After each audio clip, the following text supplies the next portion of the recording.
محمد قاسم اتاری دامت برکاتہم العالیہ کی بارگاہ میں عرض ہے کہ دوران مطالعہ کن باتوں کا خیال رکھا جائے کہ جو ہم پڑھیں وہ یاد رہے۔ مطالعہ کیسے کیا جائے اس کے حوالے سے یہ ہے کہ جو مطالعے کے آداب ہیں ان کا خیال کیا جائے۔ سب سے پہلی چیز ہوتی ہے کہ با مقصد مطالعہ کیا جائے، بے مقصد مطالعہ نہ ہو۔ بے مقصد اور با مقصد میں کیا فرق ہے کہ آپ مطالعے پر ایک مرتبہ یہ غور کر لیں کہ میں کیوں کر رہا ہوں، کیا صرف وقت گزارنے کے لیے یا معلومات حاصل کرنے کے لیے یا علم حاصل کرنے کے لیے، اور یہ معلومات اور علم مجھے کہیں فائدہ دے گا یا نہیں دے گا۔ تو ان چیزوں کے اعتبار سے مطالعہ کریں۔ تو جب آپ با مقصد کا فلٹر لگا دیں گے نا وہاں پر، تو بہت سارے مطالعے جو نا وہ سائیڈ میں ہو جائیں گے اور آپ مقصدیت پہ آ جائیں گے۔ نمبر 2 یہ ہوتا ہے کہ جب مطالعہ کریں تو اس وقت نہ تو بہت زیادہ بھوک لگی ہوئی ہو اور نہ اتنا پیٹ بھر کے کھایا ہو کہ توجہ ادھر ہی جاتی رہے۔ اسی طرح پانی وانی پی کے بیٹھیں، واش روم کی عادت جو ہے نا اسے فارغ ہو کے بیٹھیں، شور والی جگہ سے ہٹ کے بیٹھیں، وقت وہ رکھیں کہ جس میں آپ کا ذہن تازہ ہوتا ہے، تر و تازہ ہوتا ہے اور توجہ آپ کی باقی رہتی ہے۔ تو جب ان چیزوں کو سامنے رکھ کے مطالعہ کریں گے تو یہ آپ کا مطالعہ بڑے اچھے انداز میں ہوگا۔ اچھا، پھر اس کے بعد جب کتاب پڑھی جاتی ہے تو کتاب پڑھنے کا طریقہ یہ ہوتا ہے کہ پہلے اس کی انڈیکس پڑھتے ہیں، فہرست پڑھتے ہیں، فہرست پڑھ کے پھر اس کے بعد کتاب کا سرسری مطالعہ کرتے ہیں۔ سرسری مطالعہ یہ ہوتا ہے کہ آپ اس کا پیج کھولتے ہیں، کسی بھی چیپٹر کا ابتدائی اور آخری، ابتدائی آخری یوں کر کے آپ اس کو گزارتے جاتے ہیں، ایک مرتبہ یوں مطالعہ کرتے ہیں، پھر اس کے بعد پورا بالاستیعاب جسے کہتے ہیں، کور ٹو کور، پورے توجہ کے ساتھ مطالعہ کرتے ہیں۔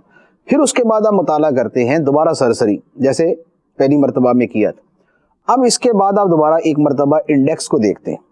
انڈیکس کو دیکھ کے آپ یہ سمجھتے ہیں کہ یار انڈیکس میں جو لکھا ہوا ہے کیا یہ مجھے آ گیا، کیا یہ میری معلومات میں آ گیا۔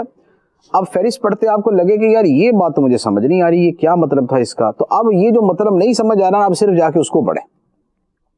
جب آپ اس انداز میں پڑھتے ہیں، اور اس کے ساتھ ایک بہت اہم چیز یہ ہوتی ہے کہ آپ نشان لگاتے ہیں، کتاب کو ہائی لائٹ کرتے ہیں یا ڈائری ساتھ رکھ کے اس پہ لکھتے ہیں۔ جب آپ یوں مطالعہ کرتے ہیں تو یوں سمجھ لیں کہ آپ نے اس پوری کتاب کو نچوڑ کر آپ نے جو ہے نا وہ اپنے اندر اتار لیا۔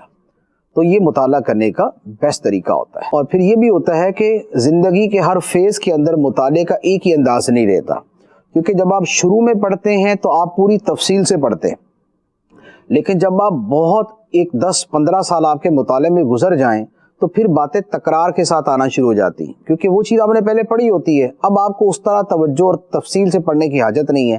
تو پھر آپ یہ دیکھتے ہیں کہ جو میں نے نہیں پڑھا نا وہ توجہ سے پڑھوں، اور جو پہلے پڑھا ہوا ہے اس پہ صرف نظر گزار دوں۔ تو یوں پھر آپ بہت ساری تیزی کے ساتھ آپ صفحے پلٹتے جاتے ہیں، کتابیں پڑھتے جاتے ہیں۔ مثال کے طور پہ تصوف کی کتابیں ہیں، تصوف کی کتابیں یوں سمجھ لیں کہ میں آپ کو اس کی ایک مثال، پرٹیکولر مثال دے دیتا ہوں اسپیسیفک، کہ جیسے نقشبندی تصوف کی جو کتابیں، ان میں لطائف کا بیان بڑی کثرت کے ساتھ ہوتا ہے۔ اچھا، ایک لطائف کا بیان ہوتا ہے اور ایک 8 اصول ہیں۔ تو نقشبندیہ کے اندر وہ 8 اصول جو ہے وہ بڑی کثرت سے چلتے ہیں، خلوت در انجمن، اس طرح کے الفاظ کے ساتھ۔ اب یہ جو 8 اصول ہیں نا، یہ نقشبندی بزرگوں کی تقریباً ہر کتاب میں ہوں گے، اور جو لطائف کا بیان ہے یہ بھی سمجھ لے کہ تقریباً ہر کتاب میں ہوگا۔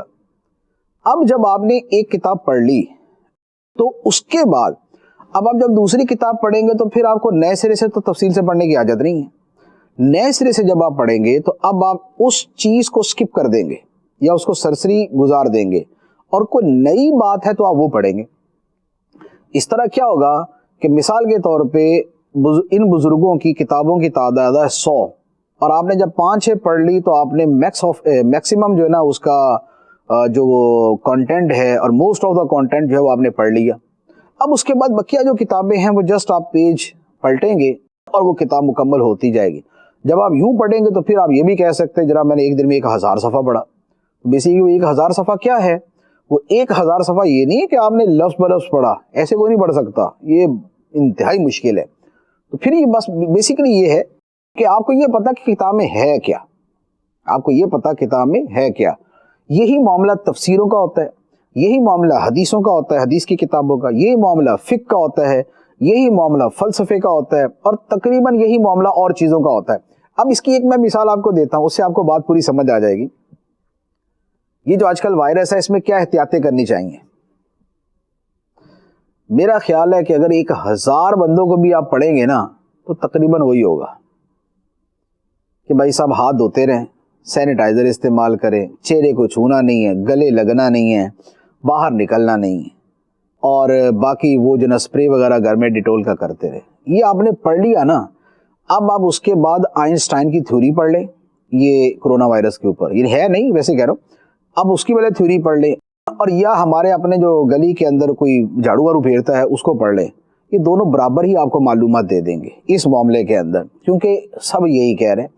تو جب آپ نے ایک مرتبہ پڑھ لیا تو اب آپ کو 100 مرتبہ پوسٹیں آئیں، 100 مرتبہ کتابیں آئیں، 100 مرتبہ آپ کو جناب وہ پمفلٹ آئیں، احتیاط بھائی یہی ہونا اس کے اندر، یہی ہونا۔ تو اب نئے سرے سے پڑھنے کی حاجت نہیں ہے، اب پہیا نئے سرے سے ایجاد کرنے کی ضرورت نہیں ہے۔ تو یہ ہوتا ہے مطالعے کے اندر ایک بڑا بنیادی نقطہ۔